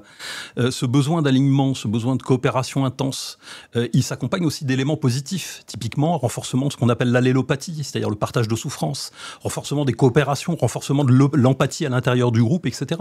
On n'a pas affaire à un phénomène univoque, purement destructeur et purement de conformisation. Non, mais du groupe. En gros, pour vous comprendre, Laurent Ozon, parce que peut-être que je vous comprends très mal, mais c'est un peu comme si on se disait demain, j'ai de la fièvre, mon corps est à 38, 39, 40. En soi, c'est pas bon, mais le corps réagit de cette manière pour tuer le virus, pour tuer le microbe, etc. Donc, cette montée de chaleur, elle est tout à fait nécessaire pour, en fait, recouvrer la bonne santé. Non, ce que je dis, je juge pas du phénomène a posteriori, j'exprime simplement, je décris en fait un phénomène qui est un phénomène une réaction naturelle, quasi en fait, organique, effectivement, qui s'appelle la coopération, le CSM, coopération sous stress vital ou coopération sous stress maximal, c'est-à-dire un phénomène qui effectivement relève de la survie pour le groupe. Et ce phénomène qui relève de la survie, il a été des conditions de la survie dans l'histoire. Typiquement, l'histoire, c'est l'histoire aussi de la confrontation entre des groupes humains qui avaient des divergences d'intérêts et qui étaient capables de se mobiliser plus ou moins efficacement, en plus ou moins grand nombre et avec des individus de plus ou moins bonne qualité, au sens dans les rapports de force. Donc, ces phénomènes aujourd'hui, dont on voit les effets toxiques, dangereux, liberticides et régressifs sur le plan cognitif dans les périodes de crise, peuvent être compris comme des phénomènes de crise. C'est-à-dire on peut, avec un petit peu de distance simplement, dire « Ok, voilà ce qu'on a vu là. On a vu la bête culturelle, c'est-à-dire l'organisme collectif, être manipulé par l'État, et par des institutions, pour produire un phénomène d'emballement, de stress, de coopération, etc., etc., aboutissant à la mise hors piste d'une partie de la population, à la ségrégation sociale, à des décisions absurdes, à des comportements mafieux, etc., etc. Ok. Une fois qu'on les a éclairés sous l'effet du stress, c'est-à-dire qu'on les a un peu expliqués, je vais pas passer trop de temps quand même dessus, en montrant qu'ils avaient des raisons d'être dans l'histoire, on s'intéresse au phénomène après, c'est-à-dire, je dirais à la période d'apaisement, celle qui suit la guerre de 39-45, avec le baby-boom par exemple, les phénomènes de détente qui suivent inévitablement les phases de stress, et là, on se retrouve théoriquement avec des gens, si en tout cas l'organisme est sain, avec des gens qui doivent être capables de mettre à plat ce qui s'est passé, ce qui a fonctionné, ce qui a dysfonctionné, éclairer la décision, rendre compte, ajuster, etc., etc. Et c'est là qu'on voit que les processus de ajustement rétroactif, de boucle de rétroaction permettant d'obtenir des informations fiables, de savoir si on s'est bien comporté, si on a pris les bonnes décisions, de qui a fait quoi, etc. Ce phénomène-là est sain, lui. Il est vital aussi. Et si, à la fin de la crise, vous vous n'avez pas une transition vers cette remise en question et remise à plat, ça veut dire que, d'une certaine façon, La crise n'a servi à rien. C'est que la crise n'a servi à rien et que fondamentalement, là, on a affaire à quelque chose de nature encore bien différente, c'est-à-dire à des gens qui ont un comportement toxique dans la durée et dont on peut penser, ou en tout cas c'est ce qu'une partie de la population... la crise pour la crise et non pas pour solutionner le problème. Et j'y arrive effectivement, et une partie de la population commence à penser que ces comportements toxiques qui se sont manifestés de façon très rapide pendant cette crise-là ne sont pas simplement des comportements toxiques dans ce domaine-là, mais dans des tas d'autres domaines, et que globalement on est confronté effectivement à une oligarchie toxique, c'est-à-dire à un dispositif qui est toxique dans son ensemble et qui montre, par son impossibilité à se remettre à plat en question, etc., sa volonté de perdurer en tant qu'institution toxique. Bah écoutez, chers amis auditeurs, je dois avouer que je ne pensais pas qu'on aurait des perspectives aussi vertigineuses en posant la question simplement de la médecine. Mais ça nous emmène... Avec Fouché, forcément. Ça nous emmène très loin. Docteur Louis Fouché, une réaction sur ces propos de Laurent Ozon? Oui, je crois comprendre qu'on est parti de la question de la corruption manifeste de la science au moment de la crise du Covid, pour voir que tout ce qui était en train de se passer était au fond comme une nécessité évolutive de notre système humain, y compris de notre système médical, et que cette corruption pouvait être vue dans un prisme moral, en disant il y a des méchants qui cherchent à prendre le pouvoir, ou dans un prisme plus physiologique, disant mais la corruption d'un corps, c'est le moment où il est en train de faisander, c'est le moment où il est en train de mourir, quoi. Et donc on est comme rendu à ce moment où notre corps collectif est en train de faisander. Il est en train de faisander, et donc il y a de nombreuses bêtes qui viennent se servir au passage pour en faire autre chose. Et effectivement, je pense qu'on est à un moment, d'une part sur cette question, je connaissais pas la coopération sous stress vital, merci Laurent de l'avoir explicité, mais je connaissais quelque chose dans le champ de la psychologie sociale des masses qui est très connexe, qui s'appelle le phénomène de formation de masse totalitaire, qui est bien explicité par mon ami Mathias Desmet, qui est professeur de psychologie sociale à l'université de Gand, en Belgique néerlandophone, et qui a montré effectivement ce moment où des humains se mettent en résonance avec des conditions préalables, une perte de sens à la vie, free floating anxiety, une anxiété flottante sans objet, free floating miscontent, un mécontentement sans objet flottant, et puis un isolement. Et dans ce moment où tout le monde est atomisé, il y a comme un craving, une attente, une envie de se retrouver autour d'une grande cause. Et cette grande cause, elle peut prendre le nom d'un match de foot, faire la hola, comme Laurent disait, ou elle peut prendre le nom de quelque chose d'encore plus important, une guerre contre un virus, et où tout le monde se mettrait ensemble. Et effectivement, on l'a vécu à l'hôpital, ce moment où sans que personne nous corrompe, nous donne de l'argent, etc. On s'est tous mis en résonance pour essayer de faire au mieux dans le Covid, en acceptant les contraintes qui nous étaient imposées, en acceptant les règles du jeu, le petit doigt sur la couture du pantalon en disant « Ok, le plus important, c'est d'arriver à traverser cette épidémie, à soigner les gens correctement. » Et donc, effectivement, dans se produit alors un phénomène de formation de masse où tout le monde pense à peu près pareil, il y a le même objectif, on résout nos problèmes, c'est-à-dire que il n'y a plus d'anxiété sans objet. On le connaît, l'objet, c'est le Covid. Il n'y a plus de mécontentement sans objet, on le connaît, c'est le Covid. Il n'y a plus d'isolement. On est les uns avec les autres en train de se serrer les coudes, on applaudit les soignants à 20h, etc. On est distanciés physiquement, mais on continue d'être ensemble grâce aux apéros Zoom. Et puis, tout ça donne un sens. Et évidemment, ceux qui rentrent dans ce phénomène de formation de masse se trouvent puissants. Ils arrivent à accomplir quelque chose. Et ça rejoint le tout début de notre propos. Non, mais tout seul, je peux rien faire. C'est ça. Il n'y a qu'ensemble qu'on arrive à transformer les choses. Et il y a une griserie de cette puissance. Il y a une griserie, il y a une sorte de fascination. Effectivement, quand on se met en résonance avec d'autres gens, on est capable de changer le monde. On est capable de mettre en route un système hospitalier en quelques jours, de faire des exploits, on pourrait dire, d'une manière ou d'une autre.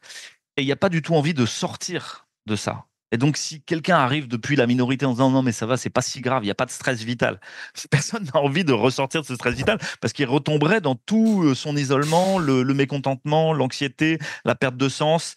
Et donc, les phénomènes de formation de masse produisent d'autres phénomènes de formation de masse les uns après les autres, comme par ricochet. Et donc, bon, le Covid, là, est un peu oublié. Puis, il y a vraiment un déni, une amnésie à mesure. On n'a pas envie de faire le feedback dont parlait Laurent, hein. Sinon, ça veut dire que tout ce qu'on a fait était fou. Et donc, on va trouver de nouveaux objets. Une autre guerre, une autre épidémie, on s'en fout, peu importe. Mais ça, ce sera vrai, y compris dans le champ de la résistance, du petit groupe minoritaire qui, lui, va trouver un objet à son malheur, les multinationales prédatrices. Bon, c'est peut-être un peu plus réaliste qu'un méchant virus qui va tous nous tuer, mais c'est aussi fantasmé. C'est aussi complètement idéalisé. Donc voilà, ça c'est un mot sur le phénomène de formation de masse qui rejoint cette mise en résonance de la coopération sous stress vital et qui peut expliquer sans avoir besoin de trouver une intention néfaste de puissants au fin fond du forum de Davos ou de je sais pas quoi, l'explication de ce qui s'est passé. Simplement, j'ai commencé mon propos en disant corruption, en disant que c'était la mort, même la décomposition avancée d'un système. Et je crois que notre système de santé est en décomposition avancée. Alors évidemment, je pourrais prendre des exemples triviaux, hein, le fait que les brancards ont 3 roues à l'hôpital, on peut plus relever les barrières, que il y a des équipes où il y a 100% d'arrêt maladie et on les renouvelle pas, ils sont pas là. Donc, ok, il y a cet abandon clairement du système de santé, mais ça c'est pas nouveau. Il y avait une logique rationaliste et de rationalité économique qui présidait au système de santé depuis longtemps. Je vais donner juste un exemple. C'est qu'en 2009 ou quelque chose comme ça, je travaille au Centre de lutte contre le cancer de Marseille et une entreprise vient en commission médicale d'établissement nous présenter notre projet d'établissement. C'est une entreprise de conseil aux entreprises. Je connaissais pas encore ce monde-là, qui s'appelle Capgemini et qui vient nous dire qu'est-ce qu'on doit faire. Et ils disent, d'accord, la croissance tendancielle du cancer sur PACA, c'est plus 7%. Je vous dis n'importe quoi, je me souviens plus des chiffres exacts. Si vous voulez prendre des parts de marché en termes de cancer, vous devez faire plus que plus 7% de croissance. On va décliner ça par praticien et par service, et on va vous donner des objectifs. Chaque mois, toi, chirurgien du pancréas, tu dois faire plus 11%. Si tu es en dessous de plus 10%, tu vas être rouge. Si tu es juste ce qu'il faut, tu vas être orange. Et si tu es au-dessus, tu es à plus 13%, là, tu es vert. Et on va tout classer en rouge, orange, vert. Et tout le monde va voir en permanence ce qui se passe. Et voir tes propres résultats pour que tu aies une pression collective qui s'exerce sur le praticien individuel. Ça aboutit à quoi? Ça aboutit à une sorte de folie. C'est-à-dire que les diagnostics eux-mêmes se sont transformés et les façons de soigner se sont transformées. Celui qui était orange en novembre-décembre et qui n'allait pas avoir de prime à la fin de l'année, qu'est-ce qu'il a fait? Il a pris des gens, par exemple, avec un cancer multimétastatique avancé qui n'auraient jamais dû avoir de chirurgie parce que ça, il n'y a aucun impact. Mais il a cessé de réfléchir au pronostic et à la finalité réelle de ce qu'il était en train de faire pour réfléchir à est-ce que je suis au rouge, est-ce que je suis orange, je suis vert. Je suis orange, ouf, il faut que je recrute des patients. D'accord, je vais prendre et je vais opérer ce mec, même si peut-être ça n'a aucun sens. Petit à petit, dans toutes les franges, c'est ce qui s'est passé. On opère des gens qui n'ont pas d'indication opératoire. On donne des chimiothérapies jusqu'à y compris la dernière semaine avant le décès pour des gens qui ont des cancers. Ça, c'est pas pour qu'ils soient en bonne santé, hein. C'est pour autre chose. C'est pour autre chose. C'est pour être vert. Pour être vert dans le compte d'exploitation, soit individuel du praticien, soit du service, soit de l'hôpital, soit de l'entreprise. Tout le monde a les mêmes objectifs. Qu'est-ce qui s'est passé quelques années plus tard à l'assistance publique des hôpitaux de Marseille où je travaillais? Arrive quelqu'un, un petit jeune de 25 ans, qui dit on va réformer tout votre fonctionnement pour aller vers plus d'efficience. Et on lui dit mais vous êtes qui? Ah, je suis McKinsey. Je viens de la part de McKinsey. Et j'ai une mission payée par l'État à 1,5 million, ou je sais pas combien, 3 millions d'euros pour 3 semaines de travail et pour nous sortir le même PowerPoint que celui qui sort à tous les hôpitaux dans le monde, décliné un peu localement, ils ont changé un peu les noms, qui est globalement c'est rouge, c'est orange, c'est vert et vous devez optimiser les choses. Et où petit à petit, on se rend compte que les soignants sont prolétarisés. Et je trouve importante cette expression qui est beaucoup reprise par quelqu'un qui s'appelle Bernard Stiegler, qui a travaillé dans un livre qui s'appelle Dans la disruption, comment ne pas devenir fou, où il parle de cette prolétarisation intégrale, notamment avec un groupe qui s'appelle Ars Industrialis, en disant, dans ces systèmes industrialisés qui ne cherchent que le rendement, petit à petit, les agents individuels perdent leur savoir, perdent leur savoir-faire, perdent leur savoir-être, perdent leur savoir théoriser, sont plus capables de créer de la science ni rien. Et aujourd'hui, en médecine, vous avez des gens qui sont plus capables de se poser des questions comme Béchamp ou Pasteur. Ils sont en train d'essayer d'optimiser leur épreuve de titre pour avoir leur diplôme ou leur poste. Ils sont en train d'essayer d'optimiser le process qu'on leur a demandé d'optimiser. Mais plus d'essayer de comprendre réellement ce qu'ils font.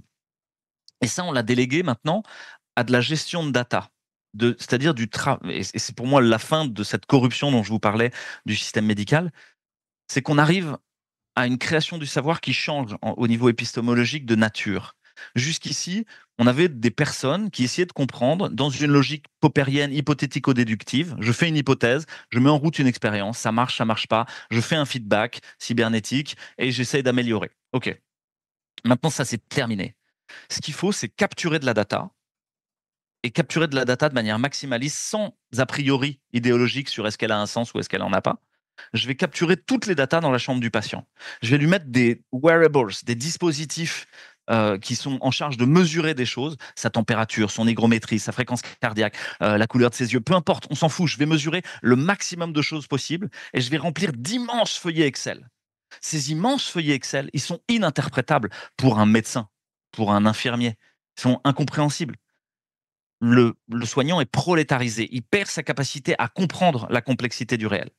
Mais par contre, si je mets des boucles d'intelligence artificielle en charge d'appréhender est-ce que ce paramètre d'entrée a une influence sur les paramètres de sortie, alors là, je peux créer des systèmes experts en charge d'optimiser la santé et les paramètres de sortie que je veux. Pour moi, je vais le dire autrement, je pense qu'on est sorti de la médecine de Big Pharma et qu'on est en train de rentrer de plein pied dans la médecine de Big Data, avec des opérateurs différents, une herméneutique différente, c'est-à-dire une compréhension des signes différente, et une capture des signes différentes. On n'est plus dans l'entretien entre le bon médecin et son patient. On vous met dans une cabine et on vous met des capteurs en permanence dessus. C'est ce qu'a dit Kennedy récemment dans Maha aux États-Unis. Ça a été très choquant pour beaucoup de gens, y compris moi. Il a acté le fait que d'ici 4 ans, la plupart des Américains devraient être connectés à des objets connectés. Et que c'est ça qui allait améliorer le diabète, l'obésité, etc., l'hypertension. C'est le fait d'avoir sur eux-mêmes en permanence une expropriation de la mesure d'eux-mêmes pour mettre en route des feedbacks. C'est vrai, je suis un peu, je vais peut-être, il y a besoin d'expliciter un petit peu plus ce que je viens de dire là, mais il y a un changement dans la nature même de la création de la connaissance. Alors, mais précisément, vous dites qu'il y a un changement dans la nature même de l'appropriation de la connaissance. Vous avez parlé de corruption juste avant. Il me semble qu'en grec, il y a ce terme qui s'appelle la phtora. C'est le changement. Enfin, le fait que la chose change tellement qu'elle doit changer de nom, parce qu'on ne peut plus la nommer de la même manière. Et j'ai l'impression que c'est ce qui se passe dans la médecine, d'après ce que vous nous décrivez. C'est-à-dire que ce qu'on avait l'habitude d'appeler médecine, c'est-à-dire qui avait pour but de soigner la personne, a complètement changé d'objet, de telle sorte que le nom doit peut-être changer. Laurent Ozon, on arrive tranquillement à la fin de l'émission, donc ça sera peut-être un mot de conclusion. Oui, le phénomène de dataisation est évident. Il n'est pas simplement médical, il est dans tous les domaines, c'est-à-dire la volonté de multiplier les capteurs partout et de produire en fait des stocks de data pour faire fonctionner globalement des algorithmes derrière. C'est une tendance générale et lourde, bien évidemment. Donc dans le système, si on revient simplement au système médical, on a, je pense, la cohabitation de plusieurs phénomènes simultanément. On a d'abord une partie de la population qui est recluse, ou qui est excluse ou recluse à part du système médical, soit parce qu'elle n'y a plus confiance, soit parce qu'elle n'y a plus accès, soit parce que, bref, voilà, pour des raisons géographiques, des raisons culturelles ou autres, etc. Donc il y a toute une population aujourd'hui qui cherche des solutions alternatives et donc qui se porte sur des alternatives thérapeutiques, etc., avec tous les problèmes qui peuvent en découler, c'est-à-dire parfois de bonnes surprises et parfois aussi des abus, parce qu'il n'y a pas de contrôle, il n'y a pas de structure, c'est nouveau, et donc il y a un peu n'importe qui et n'importe quoi. Mais aussi parfois de très belles choses et des découvertes et de la créativité, des choses absolument fantastiques. On s'intéressera en particularité, par exemple, de nouvelles recherches comme la bactériothérapie ou toutes les recherches dans les domaines des bactéries ou en mycologie qui vont permettre théoriquement de faire avancer le paradigme de la science médicale européenne dans les années qui viennent. Donc on sait qu'il y a encore une créativité, il se passe encore des choses. Donc on continue à faire des recherches, il y a encore des gens qui se posent des questions, il y a encore des médecines alternatives, il y a encore voilà, il y a ça. Il y a effectivement une médecine et des praticiens qui sont caporalisés et prolétarisés certainement, souvent bien volontairement, il faut le dire, achetés souvent aussi. Et il y a simultanément effectivement cette tendance montante, donc avec le Big Pharma et le rôle énorme, titanesque en quelque sorte de ces acteurs du médicament. Et puis il y a aussi bien évidemment ce processus de transition vers l'IA, de dataisation en quelque sorte du corps humain, avec ce qu'il veut dire, ce qu'il implique, qui nous porte sur des problématiques qui sont bien au-delà de celles de la médecine, parce qu'elles se posent dans des tas d'autres domaines, dans le domaine de la guerre, dans le domaine du travail, dans le domaine de la science, etc., dans le domaine social, etc. Quoi qu'il en soit, si on essaie de se porter sur l'avenir, on peut être sur une chose, c'est que On a toujours le phénomène des 80-20, on a toujours une sorte de grosse masse au milieu qui globalement fonctionne comme un corps mou, plus ou moins en putréfaction, se délitant, avec des gens qui perdent la foi, qui ne veulent plus exercer leur métier. Des médecins comme ça, j'en ai rencontré beaucoup. Des gens qui n'ont plus la foi, qui n'ont plus envie de faire leur métier, qui n'aiment pas ce que leur métier, ce qui n'aiment pas que ce que ce pourquoi ils ont consacré leur recherche et l'idéal qu'ils en avaient est devenu. Mais on a encore des gens qui s'accrochent, qui continuent à avoir une médecine qui, au contraire, s'ouvre sur le dialogue, la compréhension, avec une approche plus intégrée, plus culturelle et intégrée des choses, qui s'intéresse aussi à l'innovation. Et l'innovation, c'est pas forcément de l'innovation purement, je dirais, hypothétique ou un peu restreinte, un peu sur les bords, mais etc. C'est parfois de l'innovation tout à fait officielle. Les recherches en bactériologie, c'est quelque chose de très... Il y a des budgets, il y a des recherches, il y a des innovations, il y a des trucs, etc. Et de là, effectivement, on aura peut-être aussi un changement de paradigme, c'est-à-dire un nouveau regard sur ce qu'est le corps humain, sur les symbioses particulières, la symbiotique particulière de ce qu'est un être vivant et son rapport avec la santé, évidemment. Donc il y a, je dirais, terminer sur une note moins négative, il y a, comme toujours, ces 80% qui s'effondrent, qui se délitent, qui se posent des questions, qui dégénèrent d'une certaine façon, et puis sur le tour, je dirais, dans la périphérie, des gens qui, d'un point ou d'un autre, de l'hypertechnique à la science ultra dure ou des alternatives médicales, voire des pratiques ou de l'importation de pratiques médicales ou de connaissances médicales provenant d'autres traditions médicales que la nôtre, il y a des gens qui sont susceptibles de faire évoluer le paradigme dominant et qui prendront inévitablement, parce qu'ils sont globalement les forces vives du monde médical, prendront inévitablement l'ascendant, je pense, dans le temps. Ils se heurteront inévitablement aussi à cette technocratisation, dataïsation de la santé. Ça fait absolument aucun doute, mais je dirais qu'il y a encore beaucoup de choses à attendre, beaucoup d'espoir à avoir, et je crois qu'il faut s'intéresser aussi à toutes ces alternatives, parce qu'elles nous disent déjà beaucoup de ce que sera la science médicale vivante de l'avenir. Merci Laurent Ozon. Docteur Louis de Fouché, si vous avez un bout de conclusion, et je crois que vous avez aussi un projet en cours, qui débute sur Internet, vous pourrez peut-être nous en dire un mot.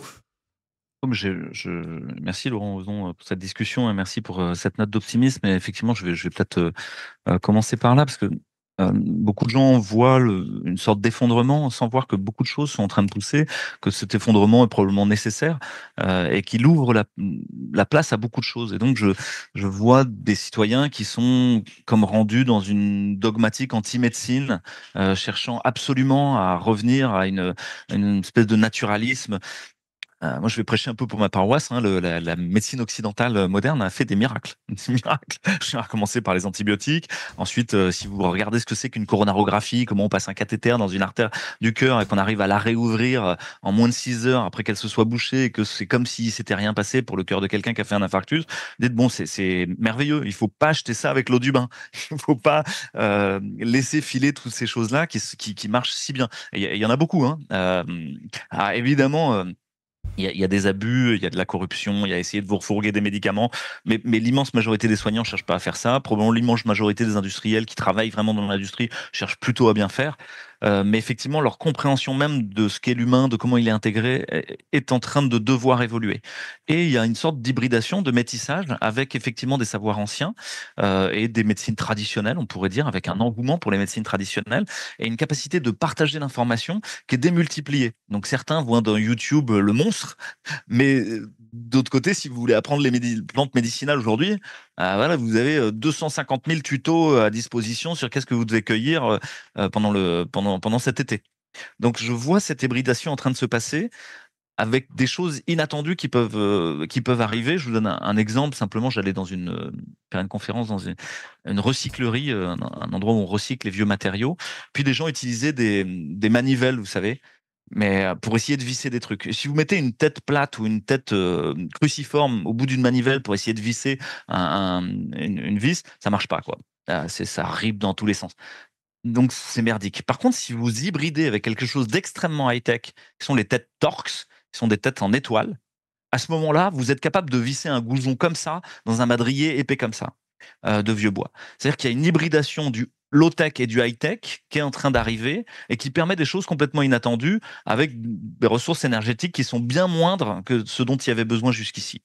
C'est pareil, si vous regardez ce qui est préconisé actuellement par l'Union européenne et par, en gros, ceux qui réfléchissent sur le système de santé, je vous invite à aller voir le CHAM.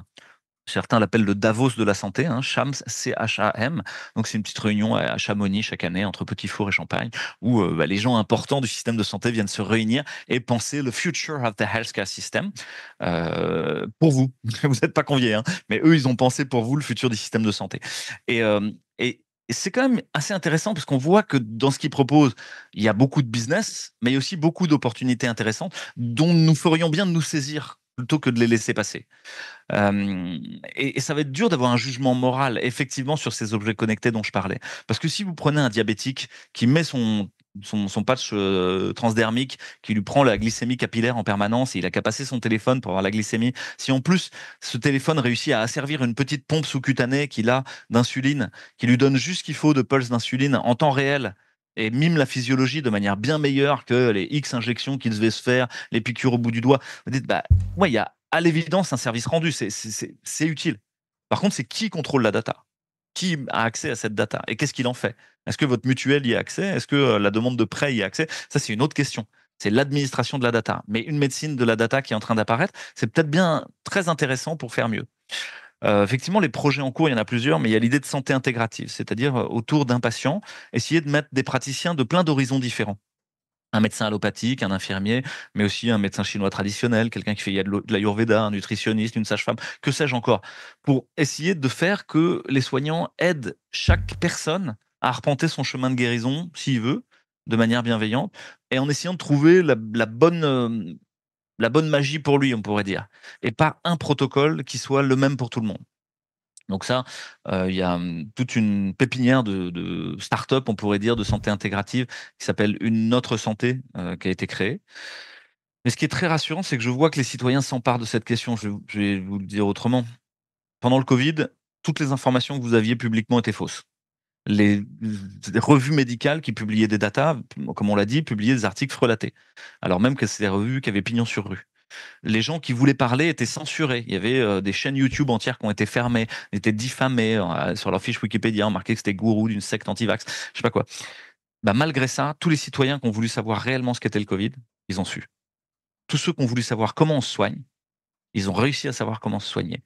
Tous ceux qui ont voulu trouver des médicaments qui étaient pourtant interdits à la dispensation, ils en ont trouvé. Peut-être sur AliExpress, je sais pas quoi, mais ils en ont trouvé. Je peux vous le dire. Hein. Moi, j'ai souvenir comme ça d'un pharmacien. Un jour, il y a un patient avec qui j'avais prescrit de l'ivermectine qui va le voir. Puis le pharmacien dit: ah, enfin. Puis il l'emmène dans sa cave. Et là, il y avait des boîtes entières d'ivermectine qui attendaient que ça. Ça veut dire quoi? Ça veut dire que et les patients se sont entraidés. Ils ont créé des réseaux sociaux interconnectés sur WhatsApp, sur Telegram, sur tout ce que vous voulez. Ils ont utilisé les outils de la médecine connectée d'aujourd'hui et de demain, mais pour eux-mêmes. Ils se les sont réappropriés. Et grâce à ça, ils ont commencé à explorer des nouvelles voies de santé. Ça, c'est très, très joyeux. On a créé un groupe qui s'appelle Covid Soins pendant le Covid, où on a arrêté de gueuler, on a arrêté de dire il faut donner de la vitamine C, de la vitamine D, du zinc, etc., de l'azithromycine. On l'a fait. On l'a fait et les gens se sont entraidés, et y compris avec des citoyens qui ont préparé des repas pour les personnes âgées. C'est-à-dire qu'il y a certaines personnes âgées qui avaient le Covid. Si elles s'étaient retrouvées toutes seules, sans possibilité de faire même les courses, d'aller, de préparer leur repas, elles se seraient retrouvées à l'hôpital avec toute la iatrogénie de l'hôpital. Et là, le fait que des citoyens juste passent 3 petits coups de téléphone par jour pour « Ah, comment ça va, madame ?» a créé du lien, les a reconnectés, a fait que les gens avaient moins peur, étaient moins susceptibles de tomber dans cette mise en résonance collective dont on parlait tout à l'heure sous stress vital. Et puis, se sont préparés des repas les uns aux autres et ont pu rester à la maison en ne subissant pas la iatrogénie et en recréant du lien social.